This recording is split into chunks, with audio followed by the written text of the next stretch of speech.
And he wrote the metrical homily on Jacob of Serugh. And this picture here, this is the image of the one found in our manuscript. And there are very few copies worldwide.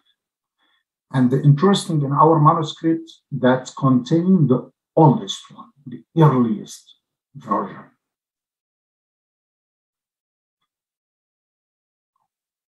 There is another copy in Jerusalem. And here, just to show you an idea, a comparative idea about the same homily found in our manuscript and the same homily found in the Syriac manuscript in Jerusalem. For example, this is a quote. In this homily describing Jacob of Serugh, he says, Barsabuni, Jacob is a vine irrigated with the water of Eden that bore vines sweeter than honey of honeycomb. While in the Jerusalem copy, it says Jacob is a splendid vine that was taken from the Golgotha that bore vines sweeter than honey of honeycomb. There is difference. This one talking about the water of Eden. Here, Golgotha, Jerusalem. Now, vine, a plant, it makes sense. Plant, water, irrigated, water became abundant. The water of Eden, the rivers of Eden means I would support that the originality here, because the meaning goes connected. While here there is kind of a jump, a little bit out of the context. Another example, when Jacob, was still growing up in the arms of his mother took him and went up to the altar. The Holy Spirit descended upon him and gave him wisdom and began to compose wonderful memory and teaching. While here in Jerusalem, it's much longer here, shorter. Also, another example, Jacob was 15 years old and no more when he was given the talent of teaching, when he started to compose his teaching. While in Jerusalem, Jacob began to compose elegant memory of teaching when he was only 12 years old. Here 15, here 12.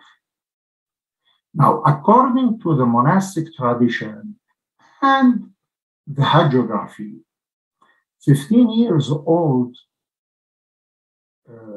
it was mentioned many times about a special age for certain famous father of the church, like Severus of Antioch joined the monasticism at 15 years old. Hanna bar Aftunia at 15 years old. And a few others, and among them, Jacob of Serugh, 15 years old, which correspond to the educational system and age in the Byzantine world.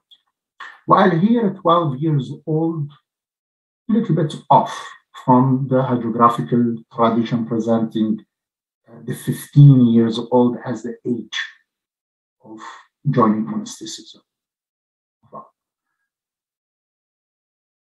Now, the content of this homily.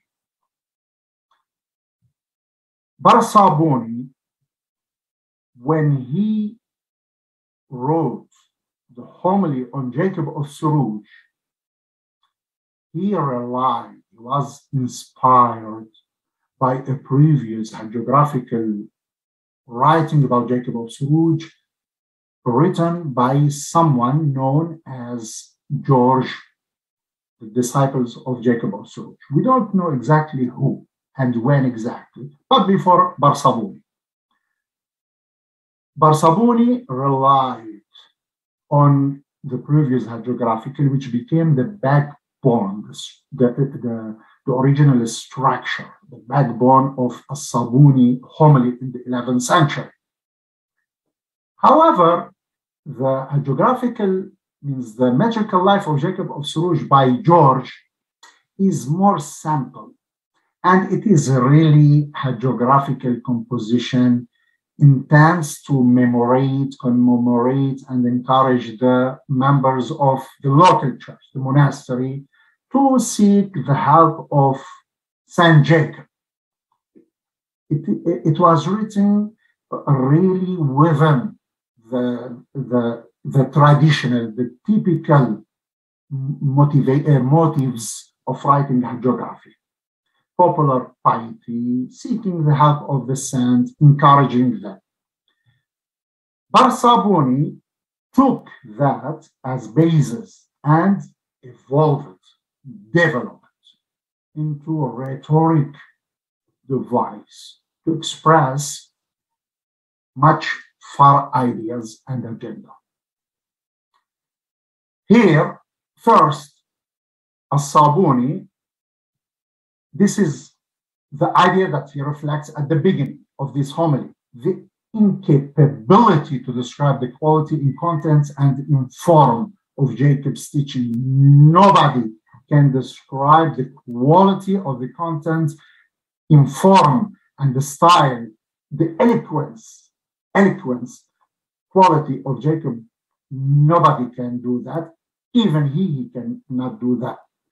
Now, in other hagiographical texts, the author will express that in one sentence, one paragraph, 1 page, 2 page, 3 page, while Barsabuni, he has an excessive 7, 8 pages, just to emphasize this idea that nobody can describe it, contain it, comprehend the teaching of Jacob of Serugh.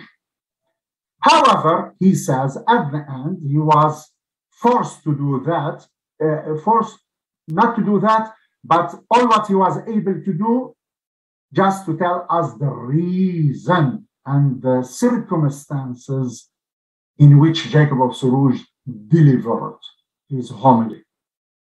Just the circumstances. Then he moves to the next point, highlighting the illiteracy of Jacob, followed by a series of rhetorical open questions. What is the proof that Jacob was illiterate? He heavily emphasized on the illiteracy of Jacob. Then he moves, emphasizing the miraculous nature of Jacob's teaching. It is beyond the capability of a human being. No human speech can match, imitate, or contain Jacob's teaching. Then he moves to the next point. The inimitability of Jacob's teaching is a sign of its divine origin. It's too much.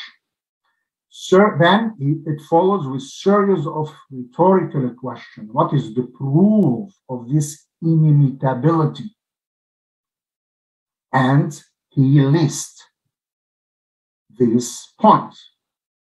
The alignment of Jacob's teaching in style and form with the apostolic foundation of faith.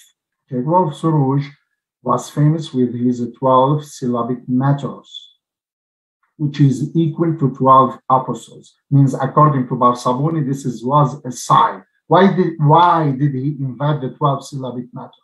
Because he was inspired by the Holy Spirit to do that, so that his homilies will be aligned with the 12 apostles. Even though we know that Jacob of Serugh was not the one who invented the 12 syllabic meters, and they were found even before. Then he moves to the eloquence quality of Jacob's teaching, surpassed the eloquence of all the Greeks and other Syrians, philosophers, wise men, orators, grammarians, and theologians. Jacob, according to Barsabuni, beat all those who came before him or after him in the quality of eloquence. Then one of the proof of the inimitability, the lost knowledge of the past and prediction about the future found in his homilies. Also the ease by which Jacob's teaching is perceived by all kinds of people. The illiterate and the educated, the rich, the poor, the far, the close. Anyone would listen to his homily, sung, recited, will be attracted.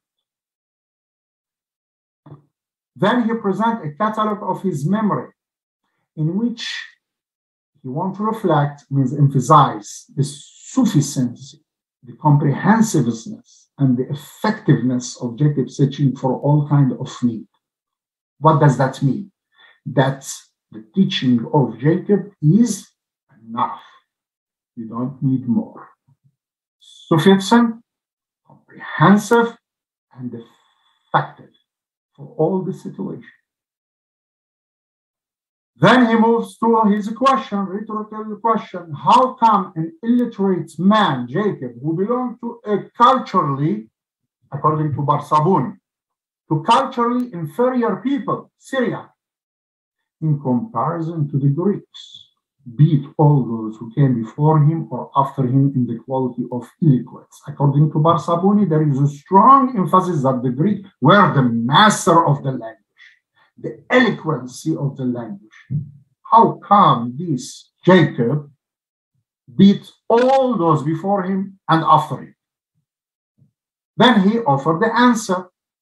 The Greeks were deprived from the divine gift because of doctrinal error, between two brackets, according to him, the Chalcedon, the Christological formula of Chalcedon. While the Syriacs were embraced generously by the Holy Spirit because they maintained the true faith. This paradox, this shift, occurred through whom? Through Jacob of Serugh. Was an instrument that lifted the Syriac while the Greek fell. And he concludes, Barsabuni, the homily on Jacob concludes expressing pride of a cultural and religious nature toward what he calls our side or country, who follow the straight and true faith that learn from Orthodox teachers. Blessed is the city of Edessa and Syria, which did not neglect the splendid image to whom Saint Jacob has entrusted. And this is big word, because according to the tradition, it was Jesus who entrusted his image to the city of Edessa. And Barsabuni assimilate Jacob to that by who entrusted the splendid image to whom? To Edessa, that Jacob has